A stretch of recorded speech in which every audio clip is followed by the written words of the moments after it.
This is an American bomb warehouse in the middle of the English countryside, just 20 miles away from an airbase that Donald Trump is using to attack Iran. We're going to hit them extremely hard over the next 2 to 3 weeks. We're going to bring them back to the Stone Ages.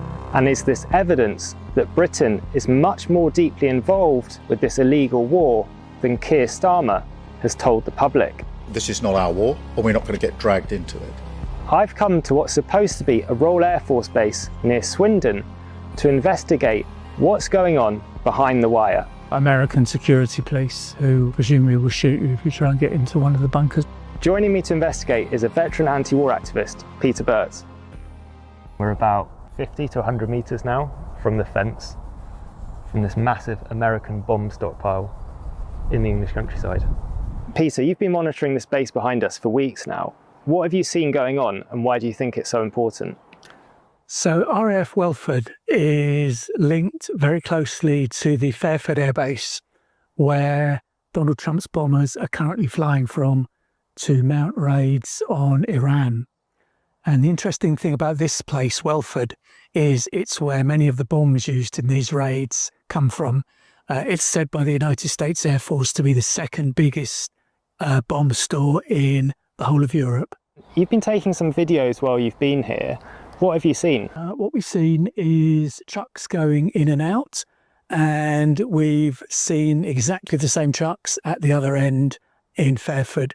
We've also seen that these trucks have orange hazard warning signs on the side to show that they're carrying explosive materials.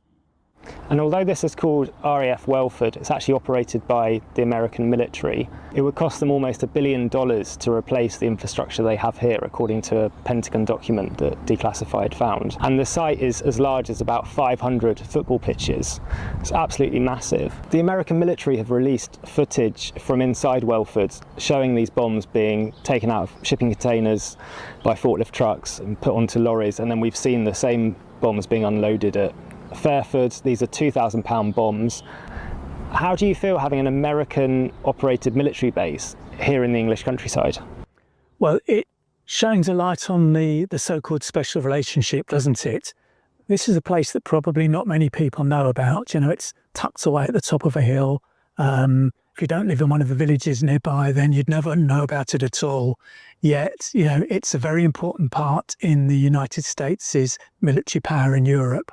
It's one of the kind of key hubs for ordnance that is used by the United States Air Force and, you know, other military units within the United States forces for any of their operations in this part of the world. So Peter, we've now walked right up to the fence of this base. Have you ever been in any further beyond this point? Strangely enough, I have, because back in 2003, during the Iraq War, there were lots of anti-war campaigns at this base and lots of non-violent direct action as well, which involved people climbing over the fence and roaming around inside and then being ejected by the police. So yes, I was able to climb over the fence and get in. At that time, security was much less than it is now. And what kind of weapons did you see being stored inside the base? Again, you probably wouldn't see it now, but at that time, there were huge pallets of 2,000-pound bombs just sort of laid out in big long rows behind the revetments that you can see behind us.